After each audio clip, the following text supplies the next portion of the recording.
6 महीने में एनएसए खत्म हो गया, हम्म, उसको रद्द कर दिया गया है। हम्म, तमिलनाडु हाई कोर्ट के हम्म, यहाँ जो हाई कोर्ट है उसके हम्म, द्वारा। अब इसमें कुछ के मैक्सिमम केसेस में बेल मिल चुका है। मैं हम्म। आपको बता दूं कि जिस केस में इनके घर पे कुर्की जब्ती जो जब हुआ, जाकर वो सरेंडर किए थे। हाँ हाँ हाँ, हाँ, जो हाँ। जिसकी वजह से वो जाके सरेंडर किए, उसमें भी इनको बेल मिल चुका है। तो अच्छा। मेन जो मेजर केसेस था उसमें बेल मिल चुका है। ठीक, अगर अनुमानित बात किया है तो 2 महीना मान सकते हैं।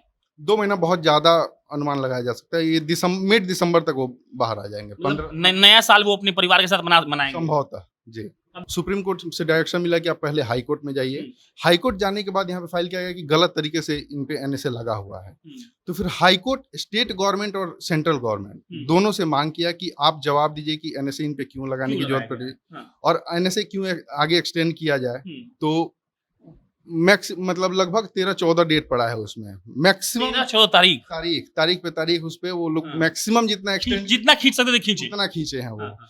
लास्टली जाके उन्होंने जवाब लगाया और जब हाई कोर्ट के द्वारा जज साहब के द्वारा जब देखा गया तो उनका जवाब सफिशिएंट नहीं था, जिसे सेटिस्फैक्टरी नहीं रहा वो। हाँ, हाँ। इसी वजह से एनएसए को रद्द कर दिया गया। अब तो वो तमिलनाडु किसी भी हालत में नहीं जाएंगे। नहीं, अब वो तमिलनाडु नहीं जाएंगे। अब वो अगर पटना का केस में जमानत नहीं मिलता है तो पटना में के बेऊर में रहेंगे। जमानत तो मिलना ही है, आज मिले या मिलना कल ही है, मिले, हाँ, वो तो हाँ, जमानत तो मिलेगा ही मिलेगा। तमिलनाडु वाला खेल खत्म। हाँ, तमिलनाडु वाला खेल पूरी तरह से खत्म है। वहाँ पे और भी 6 मामले थे हाँ, हाँ, जिसमें डिफॉल्ट बेल उनको मिला हुआ है कि जैसे उसमें डिफॉल्ट बेल मैं समझा देता हूँ क्या होता है।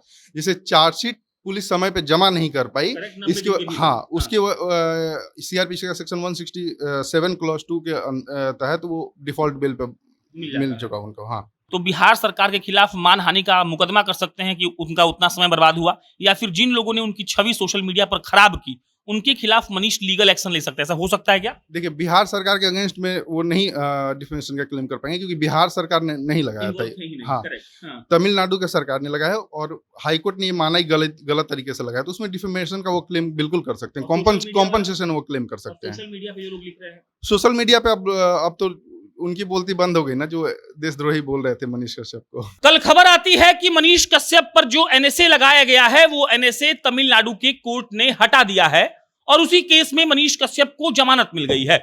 और उसके बाद सोशल मीडिया पर एक तरीके से जो मनीष कश्यप के चाहने वाले लोग हैं, मनीष कश्यप के समर्थक हैं, वो लोग इस बात के लिए नारेबाजी करते हैं सोशल मीडिया पर कि देखिए भाई साहब, हमने तो कहा था कि मनीष कश्यप ने कुछ किया नहीं है, और जब उसने कुछ किया नहीं है तो आप उसको बहुत दिनों तक सलाखों के पीछे नहीं रख सकते हैं।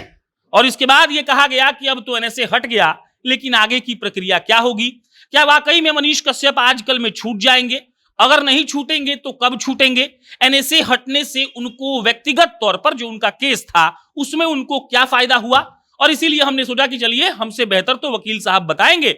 हमारे साथ सौरभ जी हैं। सौरभ जी पटना हाई कोर्ट के वकील हैं। सौरभ जी मनीष कश्यप के अच्छे मित्र भी हैं और सौरभ जी के साथ हम इस केस पर बहुत बारीकी से नजर भी रखे हुए थे, इसीलिए सौरभ जी बहुत बेहतर तरीके से समझा पाएंगे। तो सबसे पहला बात कि लोग सोशल मीडिया पर लिख रहा है कि भाई अब छूट जाएंगे निकल जाएंगे, वो क्या है?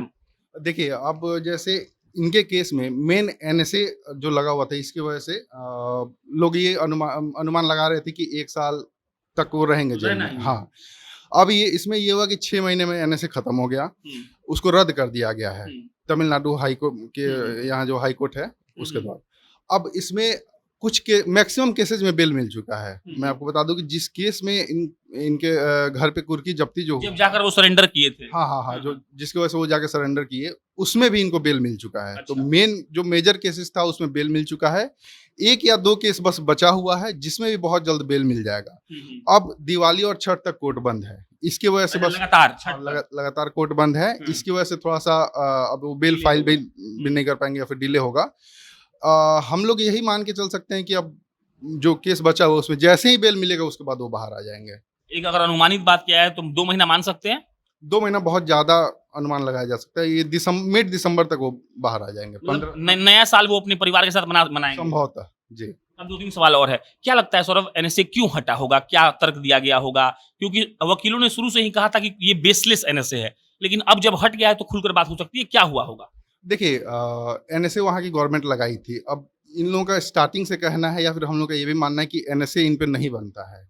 एनएसए बहुत बड़ा धारा, देशद्रोह का आरोप किसी पे लगाना। हाँ, तो इसी के लिए सबसे पहले सुप्रीम कोर्ट गया। सुप्रीम कोर्ट से डायरेक्शन मिला कि आप पहले हाई कोर्ट में जाइए। हाई कोर्ट जाने के बाद यहाँ पे फाइल किया गया कि गलत तरीके से इन पे एनएसए लगा हुआ है। तो फिर हाई कोर्ट स्टेट गवर्नमेंट और सेंट्रल गवर्नमेंट दोनों से मांग किया कि आप जवाब दीजिए कि एनएसए इन पे क्यों लगाने की जरूरत पड़ी और एनएसए क्यों आगे एक्सटेंड किया जाए। तो मतलब लगभग 13-14 डेट पड़ा है उसमें, मैक्सिमम 13-14 तारीख पे उस पे वो लोग मैक्सिमम जितना एक्सटेंड जितना खींच सकते थे खींचे, उतना खींचे हैं वो।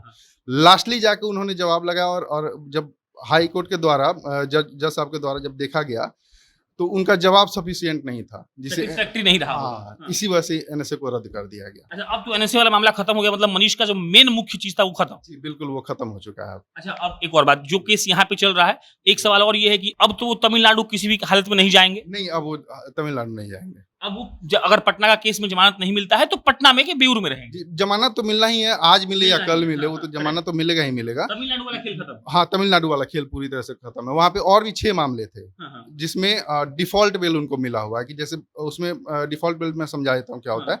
जैसे चार्जशीट पुलिस समय पे जमा नहीं कर पाई, इसके उसके सीआरपीसी का सेक्शन 167 क्लॉज 2 के तहत वो डिफॉल्ट बेल पे मिल चुका उनको। हाँ, अच्छा, एक और बात है कि मतलब मनीष कश्यप पर एनएसए लगाया गया, अब एनएसए हट गया। एक और बात ये है कि शुरू से उनके समर्थक ये कह रहे थे कि एनएसए मतलब राष्ट्रद्रोह आप नहीं कह सकते हैं, ये उन्होंने किया ही नहीं है। लेकिन हमने देखा है कि सरकारें लोगों को रोकने के लिए ऐसा काम करती हैं, कई लोगों के साथ हुआ है। तो ऐसा एज अ वकील आपको सौरभ क्या लगता है कि सरकार ऐसा क्यों करती है, जब वो जान रही है कि केस नहीं टिकेगा और नहीं टिका, फिर ऐसा क्यों किया जाता है? अब देखिए, ये तो एलिगेशन किसी पे कोई भी कुछ भी लगा सकता है परेशान करने के लिए। आपको भी पता है कि परेशान किया गया मनीष कश्यप को।